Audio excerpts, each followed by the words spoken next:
Last Friday on March 10th, I bought Bitcoin at almost the exact bottom. I set a limit order for $20,010. The price went to almost exactly that level, stopped, and reversed up. Many people have asked me the same thing. Well, it wasn't a buy signal, so why did you buy that? Let's go over it now. I'll try to explain it step by step. Let's get it. 786 Assassins. All right, good to see everybody. Professor Keith, Carolina Keith, welcome back to the 786 Assassins present our videos throughout the rest of the week. Good to see you all. If you haven't done so, please do me a solid.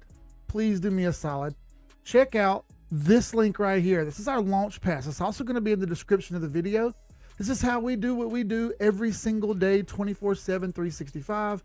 We have a Discord full of big minds who all come together, who chart nonstop, 24/7. We don't care about anything else but making the most money possible. If you don't know how to use a chart, if you don't understand technical analysis, you see how well we're doing. It's almost nothing. It's $8 a month. That's one venti coffee, one per month. Everything you're about to see, I broke down in the Discord step by step. I always do it in the Discord first. What are you waiting for, man? Join. Okay, let's get all the way into it. First things first. The first thing that I used to buy this, all right? I got several that I used, but I want to start with the number one thing that I did first.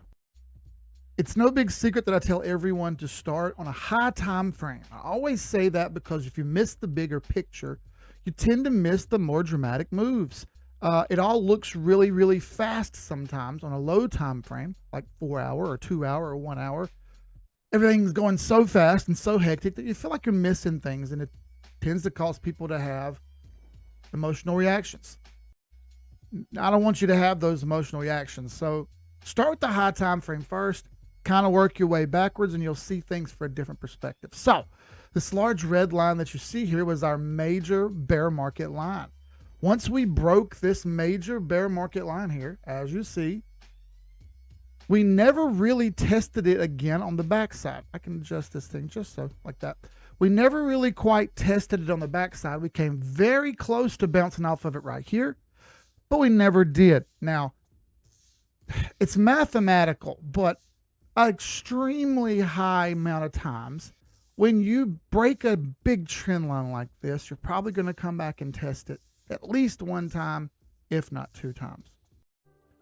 Now, once we started back up after that first test, and we failed to break that same psychological level of 25,000 that it had a hard time with back here in August, we can draw a line there so everyone can see it. Put about 25,000 right there, and we'll make that red, so it's a hard line to break. Once we didn't break this line, and we started lower, and we created a failed trend line break. We had a trend line break right here, okay? Once that broke and moved its way down, it was fairly obvious what was happening, what was coming. We were making a move back down to support. Well, that gets me to my next point. So the first part was we broke a major bear market trend line, and then we needed to back test it. Where, as you see where I bought, which was right near the trend line, I bought at $20,010. I set my limit buy, which means I went on the exchange and I put in $20,010. And I did $20,010 because I wanted to ensure that my order got filled. I didn't want to do it for $20,000 because what if it goes to $20,001? Then immediately reverses back up. I would have never had my order filled, and I'd be super pissed. So I went a little higher, just a little higher. All right, reason number two that I bought this, if you look back in history a bit here, a little bit revisionist, you can see how well this thing hung to $20,000 all through this area right here. All through here, bounced around, fought, and a lot of times it was either way over or way under. Either way, this $20,000 line became a psychological level, meaning it was an important level based on the fact that it was a nice, clean, round number, and that it would likely put up a fight in the future no matter what.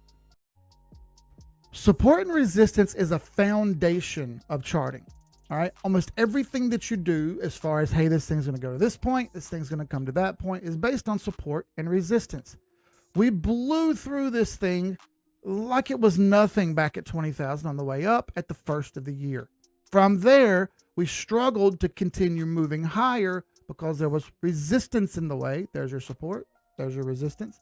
And then we're simply, if you fail resistance, you're going back to support. Just so happens that this support was right around 20,000. I was already looking for that level to come in. And that's why I set the limit where I set it. All right, for point number 3 here, I've gone into replay mode and I've erased a few of the recent candles because they don't even need to be seen right now. All right, I'm going to start by pulling a trend line here from what we had to begin with, where we had this first line, second line, third line. All of them are kind of in a row here. All right, and we had this much larger line back here. Lines were starting to test, lines were starting to fail. We were seeing it play out little by little. I was expecting this to happen where it was going to fail and roll over if it got any lower than this point right here. And you'll see that it did.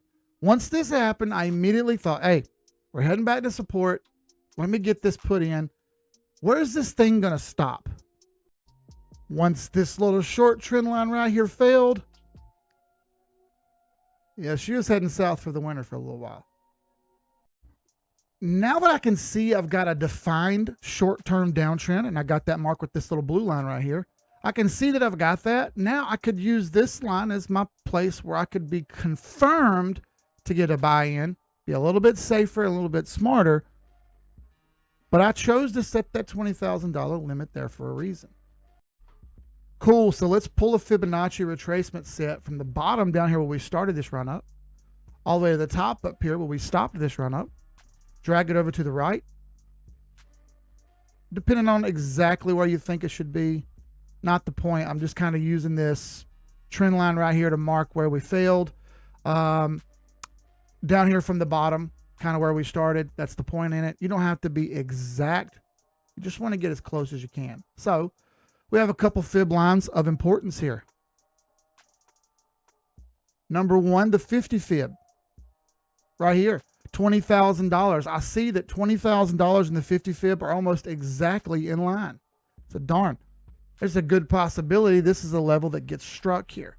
Next, I saw that depending on the exchange, 19,003 is at 618, but we may get a little bit better data on the CME chart. Cool, here's the CME chart. Similar thing, only a little smoother with this one. It's Bitcoin futures chart for the Chicago Mercantile Exchange. So similar situation where 20,200 is right here at the top side of this trend line. That's exactly what I was talking about. A little lower is the golden pocket number of 618 at 19,155. In between these two seem to be the perfect place to try to buy this. That just so happens to be where 20,000 is. Let's run the replay real quick. That's exactly where we bounced to. Exactly in between the two of them. Perfectly on that trend line. You couldn't ask for a better retrace right here. It ended up being 19,500 was the perfect buy. 20,000 was where I bought it. Pretty darn good. You know, hey, we're not perfect, but we try to be a little closer every day. The fourth reason I took a chance on this was the CME gap closing on the CME chart. What is the CME gap? CME gap is pretty simple. Whenever the market closes on Friday, which it does, in case you didn't know that, Bitcoin freezes for 2 days. Does it ever actually freeze? No, it doesn't. Bitcoin keeps going on. We know that. However, those who dabble in futures legally through the CME market, they close on Friday and Saturday. When we get volatility on the weekends, as we've gotten multiple weekends now, the price, wherever it stopped on Friday, needs to be the same on Sunday evening when the market reopens. Otherwise, there's a gap in the chart. So it would have closed on Friday at $1 and then all throughout the weekend traded. Then on Sunday evening, $1.10 is the price now, where there's a gap from $1 to $1.10. That's what I have highlighted on the screen now. these gaps close about 80% of the time. There are a few that are open and they're closing one by one as they're happening. Some we never got to, I'll admit. But that's okay. It's part of the game. You're not always going to get perfect buys and sales. You're not always going to get the perfect chart. So that's the case with this. We don't always know exactly what's going to happen, but we're getting as close as we can, and we're closer than most. Good.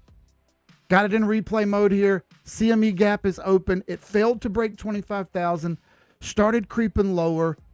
It failed this little trend line that we had going here. Yeah, you'll see that when I hit the replay button here. It's going to go very rapidly. So let's slow this down to 3x here. Watch the candles form out. Bam! It goes directly down to this gap, sends a wick across the gap, which is all we need to see, and closes the gap from where we closed on Friday and opened on Sunday evening. Gap closed at a level of $20,000, which was psychological, at support, at the major bear market trend line, all in one spot. See where I'm going with this?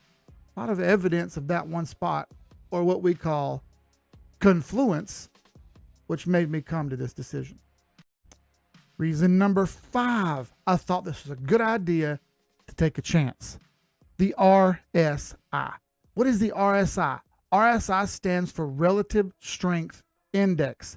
If you want to get this indicator, it is free. You just click on indicators at the top here, type in RSI. Right there she is, Relative Strength Index. Select it. It'll pop up on your screen. If you ever want to hide it or unhide it, you just find a blank spot on the screen and double click. And there you go. I've got it pulled up already. I'll go maximum screen here. There are 2 levels on the RSI that are risk worthy. All right. When you're over the dotted line, as you see up here, which is overbought, and when you're under the dotted line, which is what we see here, which means oversold.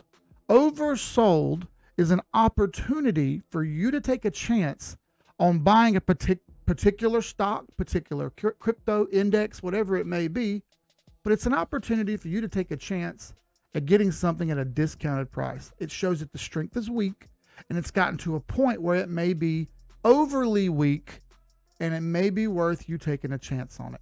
Let's mark this bottom area with a vertical line. Put it right there.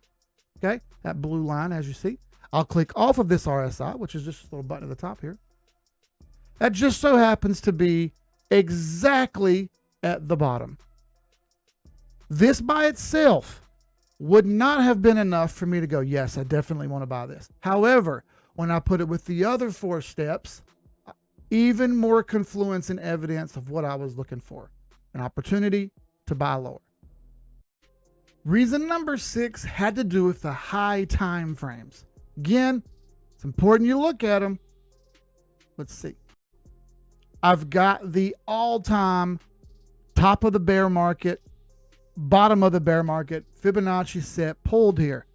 As you see, top of the bear market, bottom of the bear market, and we've broken it on that blue line. We've talked about it before. I've got a level here drawn out with 2 arrows, and it says stayed in range.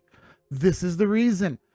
We've seen it struggle to get out of this range after we broke above 236 on the weekly, which we did all the way back on January 20th. It broke, bounced it perfectly, couldn't quite get up high enough, tried again and failed, and came back to this level again. It may have looked like you were going to fail, but it rather rapidly jumped right back over into this range, which is from the top to the bottom, in between these 2 Fibonacci lines of 382 and 236. So long as it stays inside this range, you can trade it back and forth, which a lot of you are doing. Not the point. We saw it run up, try to get through it. It couldn't. It pulled back, and it came right back down to this bottom range, jumped right back in it again. It was a good time to take a chance when you combine it with all those other factors that I mentioned before. Fib range was number 6. Lastly here, the 200 moving average is like a strong magnet on the chart. This is the last reason that I bought this. I'll give you an example. I've talked about the 200 moving average a ton. The 200 moving average is like a strong magnet on the chart. Often, when the price gets near the 200 moving average, it can't help itself but come back to it and bounce around it, whether that be underneath it or above it, doesn't matter. 200 moving average acts as a moving, rolling support and resistance line along the way. We broke through this line all the way back here on January 14th. Once we broke through it, we never come back and tested it again. As you see, we stayed well above it, ranging way high. Then finally, as I saw that trend line that I've mentioned before break, which was right about here, wherever you want to draw it, somewhere in there, doesn't matter. Whenever I saw that break, the 200 moving average became my next target. We've seen this countless times. Come down and hit this 200 moving average, and depending on the exchange that you were using, it could have been anywhere from 19,005 to 19,009 to 20,100. All those levels in there are right near 20,000. To me, that gives me that same confluence. $20,000 or so is the area I want to take a chance. It came down and hit it absolutely perfectly, which just so happened to be exactly at the same time as that bear market line, at the same time as all the other pieces that I told you about. Worth taking a chance to me. This is a risk-reward proposition. Yes, it was a little bit riskier to break the rules and buy before you get an 8 and 21 EMA cross, which we talk about all the time. However, because the reward was greater than the risk, I was willing to risk a little bit on losing. The reward was much, much better, and I could get some immediate upside based on that. I'm going to take that chance when I can. I did the same thing here, not only with Bitcoin, but with Algorand, XLM, and many others, Zcash, to name a few. Again, we do this 24/7 over in our Discord, nonstop.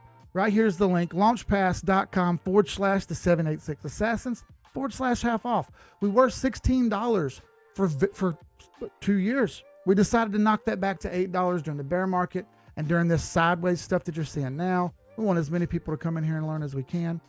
Over and join in, man. Costs nothing. Not nothing, but $8 is almost nothing. So thank everyone for going on this journey with us. It's an honor and a privilege to be doing these videos every single day. I thank each and every one of you. Another video comes out on Friday. We have our live stream tomorrow. Today is Wednesday, the 15th. Tomorrow is our live stream. We'll be on for an hour with the Zoom after for all the subscribers. We do that every Thursday so that everyone who's an unlimited member can come in and hang out one-on-one and ask me questions, talk to the rest of the mods and admins. As a group, get smarter. Thank you. See you guys on the next video. I'll leave you with this. You could have been anywhere in the world. You chose to be here with me. I appreciate that more than you'll ever realize. That's Notorious B.I.G. everybody. Sky's the limit. Y'all be good. See y'all in the next video. Peace.